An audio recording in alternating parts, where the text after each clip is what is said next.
Okay. Hi, everyone. Welcome to today's lecture. I hope you guys are doing great and I hope you can hear me. Okay. So today's lecture is about skin and eye infections. The past 2 weeks we've been talking about immunity and how our body should defend against our body defend us against immunity. So today we only talk about the skin and eye infections. So these are the list of skin infections we'll talk about. The first one is cellulitis. Second one is chickenpox or shingles. We have smallpox, we have hand, foot, and mouth disease. We also talk about measles, rubella, roseola, warts, and then leishmaniasis. So the first one we talk about is cellulitis disease, which is a fast-spreading infection in the dermis or subcutaneous tissue, basically in your skin. And this is very common in lower leg and foot.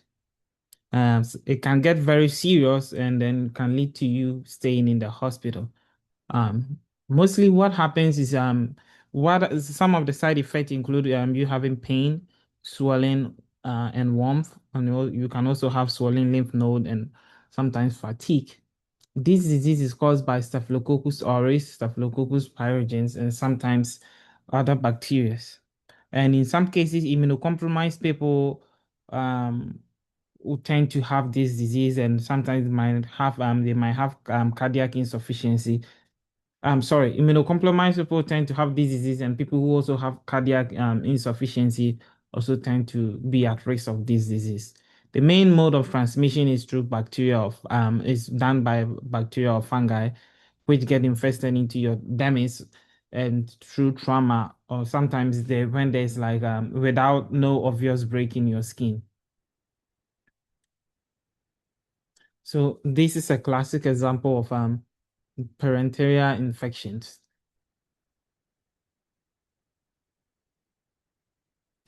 So let's say you get a needle stuck on your skin and you have bacterial fungi on it. Um, you might and bacterial fungi on it. When you have a bacteria that causes this disease on the needle, you might end up having it. And this is a classic example of a parenteral implantation. Next one is vascular or pustular rash disease. This is presented as a generalized rash all over your body, in which individuals you suffer lesions which contain fluid. So you have rashes on your body which you have fluid in it. This is mostly caused by viruses. And what we mean by vascular is that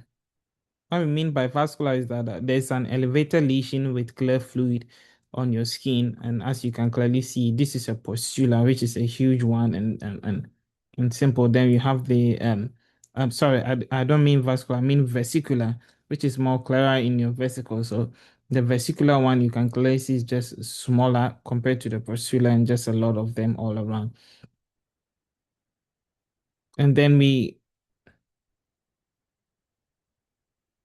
Sorry, I explained it the other way around. So you have the vesicular, which is elevated lesions with clear fluid being seen all around, bigger, compared to the pustula, which is a smaller elevated lesions filled with plaques in it.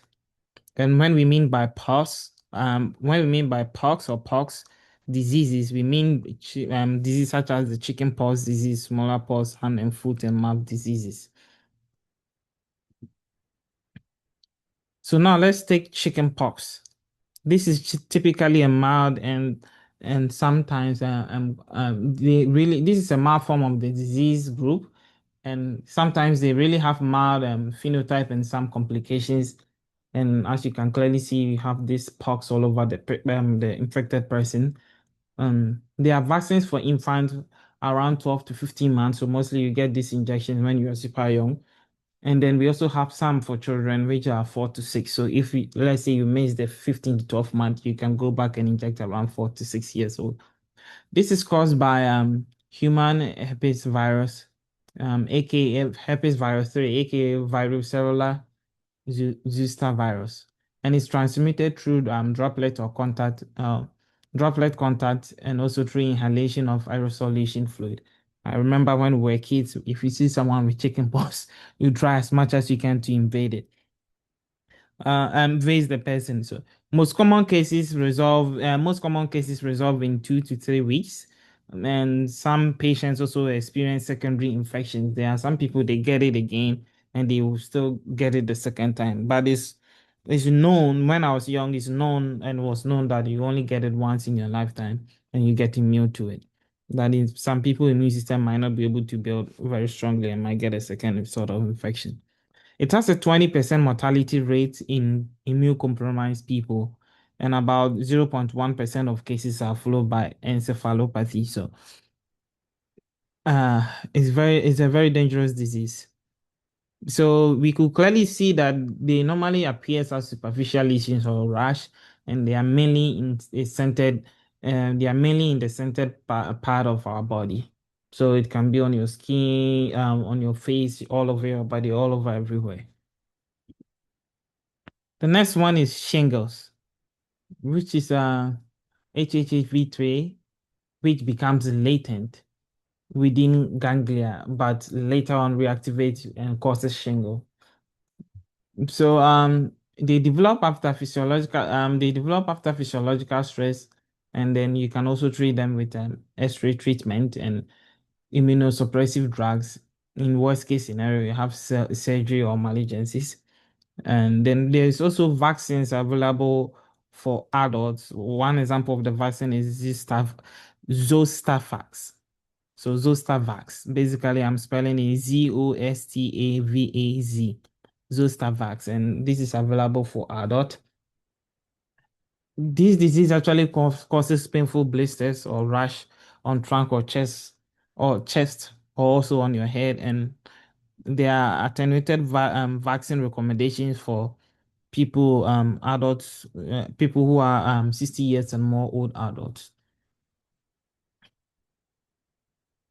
Next one is smallpox, which is a natural occurring eradicated disease that we know.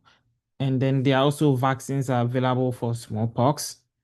Um, the US stockpile vaccine, which is a bioterrorism threat, are available for the treatment of this. This disease is caused by variola virus. Some of the symptoms you might get will be um, diarrhea, back pain, vomiting, fever, and it sometimes will leave serious scar after treatment. And you can also have progressive rashes, macular or perpendicular vascular type of rash. And also, finally, you can get a vesicular rash. I mean, not vascular, vesicular rash. And finally, you can get a pustula on your skin.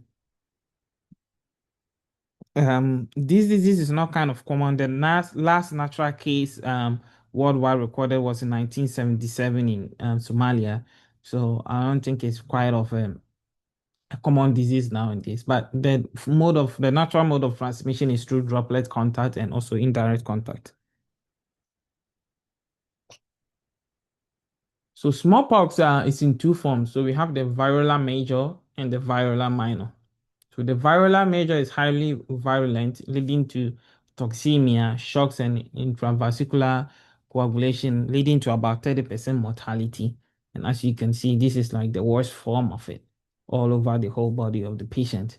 And then we have the variola minor, which is mostly coming as sort of a less dense rash all over your body, and patients may experience weaker symptoms as this goes on. This is still considered a biological terror threat within the US, and the US have stockpiled vaccines available for this um, disease.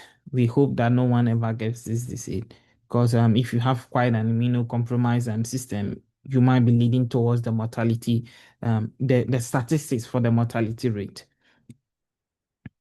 So we have hand, foot, and mouth disease. This is very most common in infants and children less than 5 years. Their mode of transmission is droplet and indirect contact. These disease will leave you with fever, sore throat, and maliasis.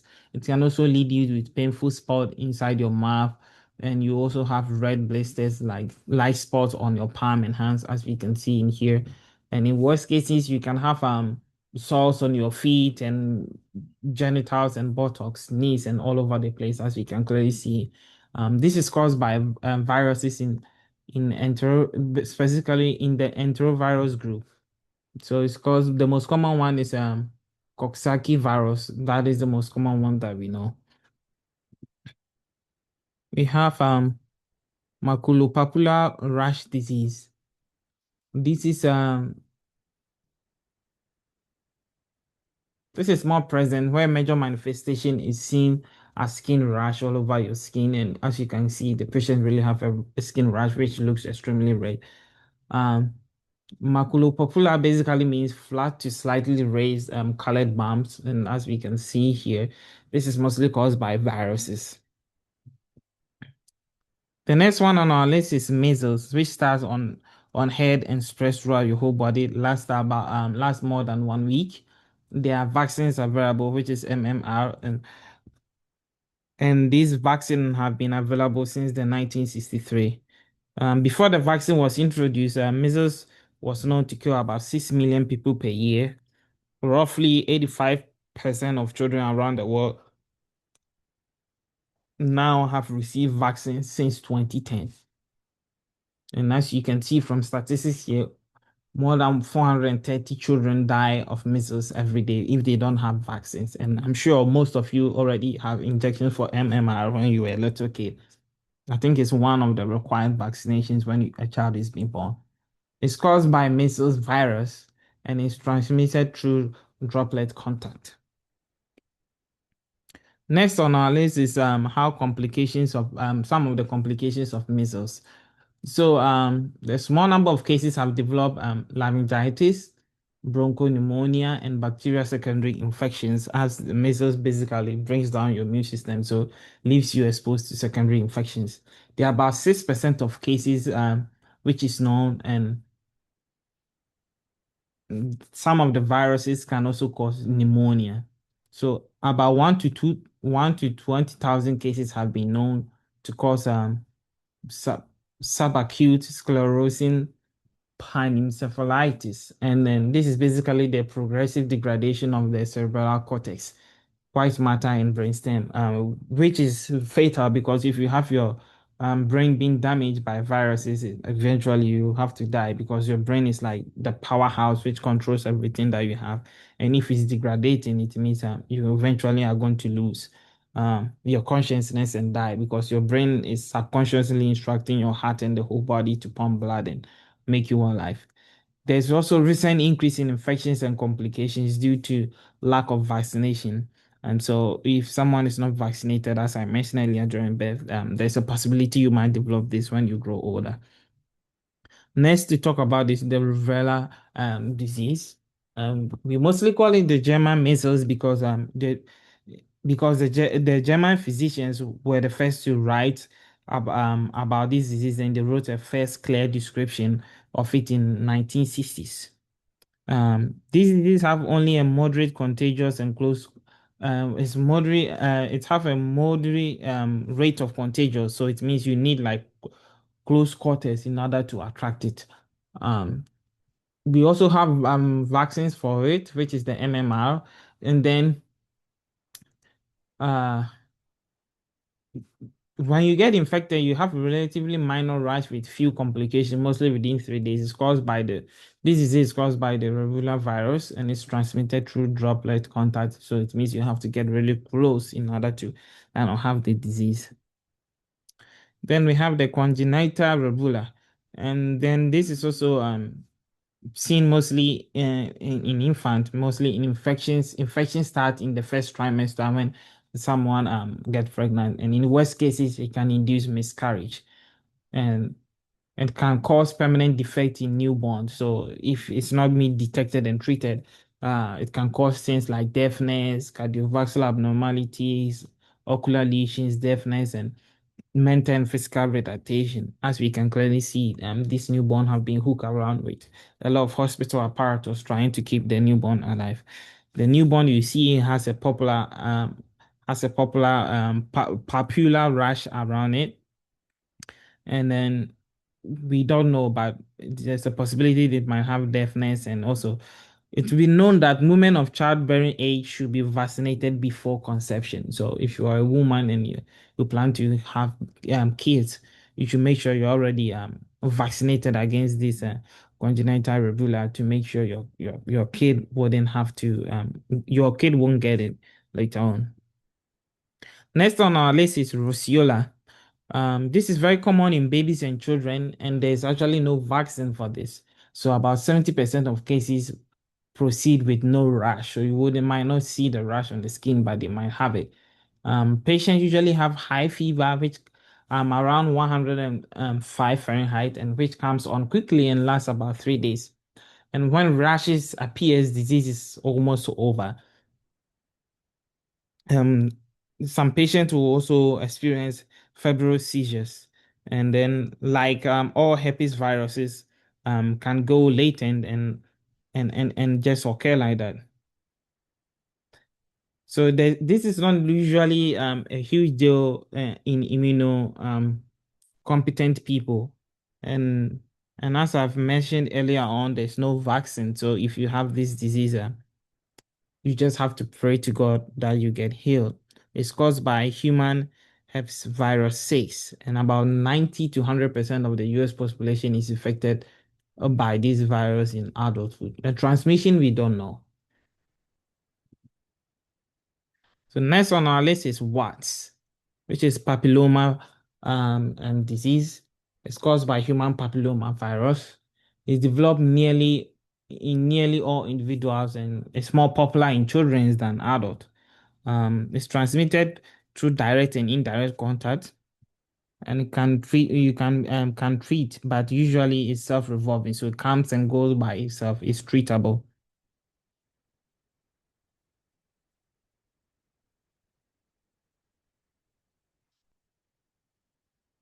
So it's typically self-revolving, mostly 2 to 3 years it goes and come, and it can grow back as there's a host integration of the as the virus can integrate its DNA into the host.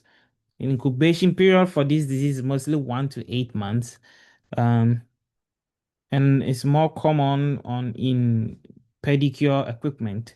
For example, you have slough off of your skin cell and towels and shower towels. It's more common to get these words from there.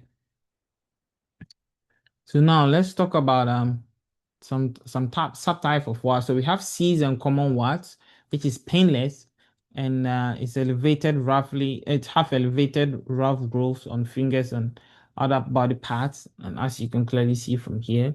And then we have the plantar wart, which is deep, painful papillomas on soles of feet, and you can clearly see this is actually warts, worst of the scenario. And then lastly, we have the flat warts, which is a smooth skin color lesions that develop on face, trunk, and elbows on the skin of the patient. Now, next on our skin is leishmaniasis.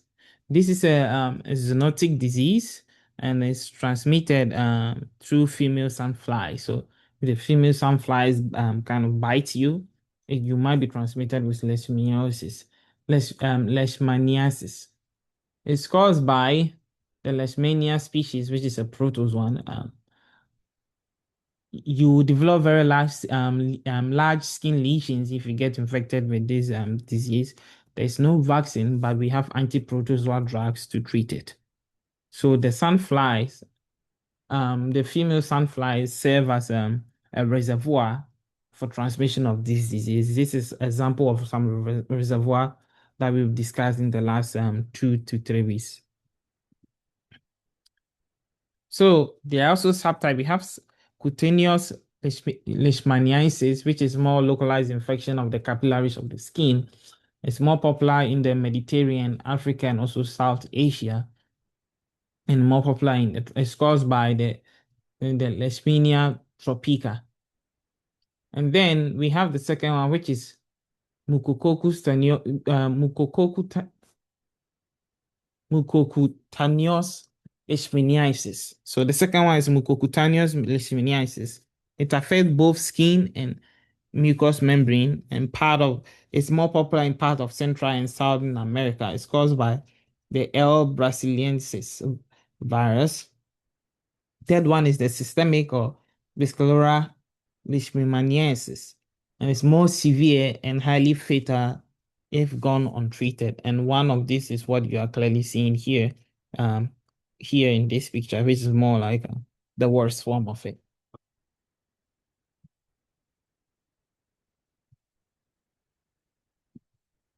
So the second one is what we are seeing here, and it mostly begins with lesions on head and face. And then if it's untreated, it progresses in your mouth and nose. And as you can see, the patient has really suffered from worst case of disease. So now let's move into the eye.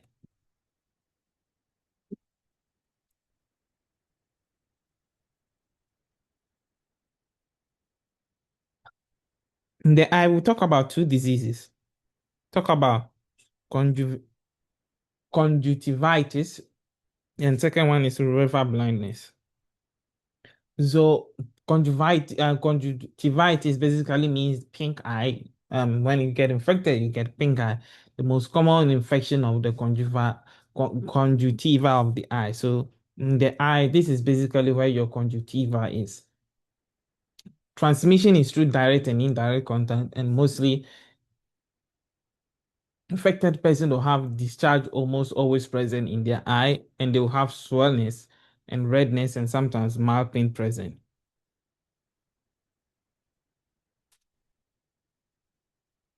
And then also sometimes you can also get it from contaminated contact lenses. So if someone contaminated contact lenses, they can easily get it.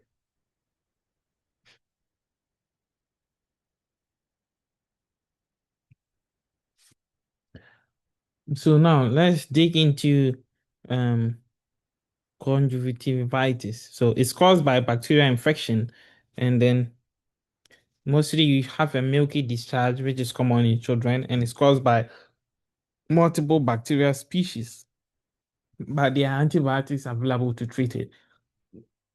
So this is clearly what you see with someone with extremely pink eye or reddish eye. And then these are some of the bacteria that causes it. And if you kind of touch someone's private part or through sexual transmission and you touches your eye right after sexual intercourse, you might get this disease. And then we also have the ones which is caused by viral injections and infections, and those ones are clearly uh, seen by clear discharge, which is common in adult and called by adenovirus. There's also absolutely no treatment for this. So this is basically what you might see with some clear discharge being seen. Sorry, no, not this one. You might clearly see this, which which is a similar scene as the one that I'm showing here. The second one, which is allergens, which comes with a clear discharge and is common in everyone. The second one is what we see from here. So both the bacterial infections and the viral infection will have the same similar symptoms, which is a clear discharge. Seen here, your eyes become red. And the viral infection is caused by adenoviruses, and there's no treatment compared to the bacterial one, which have antibiotic treatment. The second one, which is caused by allergens, and then you have a clear discharge, and it's just common in everyone. So the last one to talk about is river blindness. And this is a chronic parasitic infection. It's more endemic in Latin America, Africa, Asia, and East, in the Middle East. It's caused by the Onchocerca volvulus. So it's Onchocerca volvulus, which is a helminth. And clearly, you can see the helminth present in someone's eye. It's transmitted through black flies, which is serving as reservoir. So if you get bitten by a black fly, it can just deposit the larvae in your body, and then the larvae will grow and then basically migrate into your eye. So it deposits the larvae, which is the microfilari, and then migrate from the skin through the blood to your eyes. There's no vaccine for this, but of course there's anti-emetic drug to treat this. But I hope no one gets this because this is like really extreme where you can clearly see the worm in someone's eye.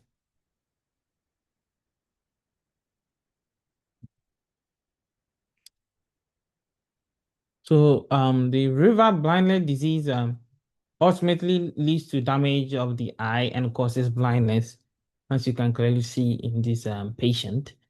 And then